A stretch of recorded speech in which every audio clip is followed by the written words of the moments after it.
Well, hello, public safety family. Yes, it's me again, Jason Karp, Esquire, from the Public Safety Network, here to give you the public safety news of the day, our nod to public safety. You give me 3 minutes, I'm gonna blow your mind. Let's get into it. So let's start with DHS's first ever Homeland Threat Assessment was recently released and had some very interesting conclusions. This report is to educate the public on the biggest threats facing the United States and our country. It highlighted major threats from China, as you can imagine, including cyber capabilities. No surprise there. It highlighted Russian interference in the election. Again, no surprise there, but confirms what everybody has heard and read about in the news. But what's most interesting is it identifies white supremacist groups as posing the most persistent and lethal threat of all domestic violent extremist groups. So we are seeing a lot, obviously, in the news with white supremacists, but the biggest terror threats to the United States right now appear to be these smaller domestic extremist groups. The reports found that ideologically, and this is a quote, ideologically motivated lone offenders and small groups pose the greatest likely terrorist threat to the U.S. Interesting, right? This certainly wouldn't be the case 5-10 years ago. So things have really shifted, and that kind of puts public safety more in the limelight in terms of trying to curtail terrorist activity, which I think historically has been more fallen more within, or oftentimes within, federal domain. Of course, first responders are always the ones, and state and local first responders are always the one to respond to events that happen. So this is interesting, and DHS has recently released this report. If you haven't seen it, you should be able to reach out at the website and pick that up. More going on the federal level. FBI reports they have broken a 22-year record for their real-time background checks for purposes of purchasing guns.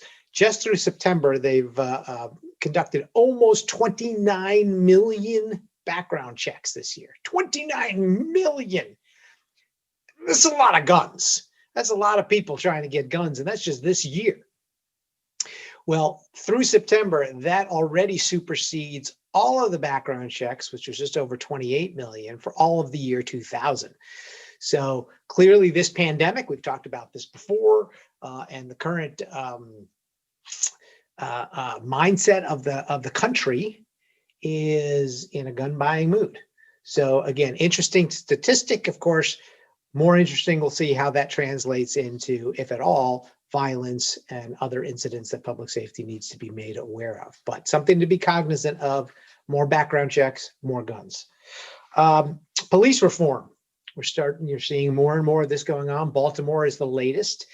Recently passed legislation for greater police oversight, as well as eliminating chokeholds and trying to curtail the use of violent force. It provides whistleblower protection for officers that come forward to report police misconduct.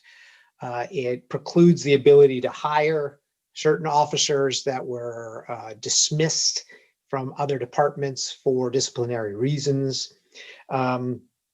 It also, interesting, requires not only intervention of officers if there's misconduct, but any officer to either administer or seek medical care, could be from a third party, if anyone in custody is injured or is complaining of being injured.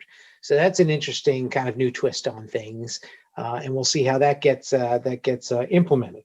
But they are the latest and greatest in the police reform measures. Of course, they've also are emphasizing de-escalation training and increased bias training as well as use of force. So all good things, right? I mean, none of this is bad for policing, and interesting to see how each jurisdiction is doing it differently. On to tech news. Tband, 11 largest markets in the United States, still operating radio networks within the Tband. As you all may know, back in 2012, Congress said, and no more. That spectrum's not going to have to be given up and auctioned away. FCC earlier this year put out their notice of proposed rulemaking to auction that spectrum away. And boom, boom, boom, boom, lo and behold, in comes the House of Representatives, passes a bill, says, no way, we're doing away with this. We're going to keep the Tband for public safety. Well, that's the right decision as far as I'm concerned. House passed it, went to the Senate, but the Senate could have bypassed normal committee meetings with a unanimous consent. But Senator Ted Cruz, apparently, at least through a proxy, objected. And it's not that he necessarily objects to maintaining the Tband for public safety, but it looks like he wants to tap on some type of additional amendment, which he claims will not be objectionable to either side.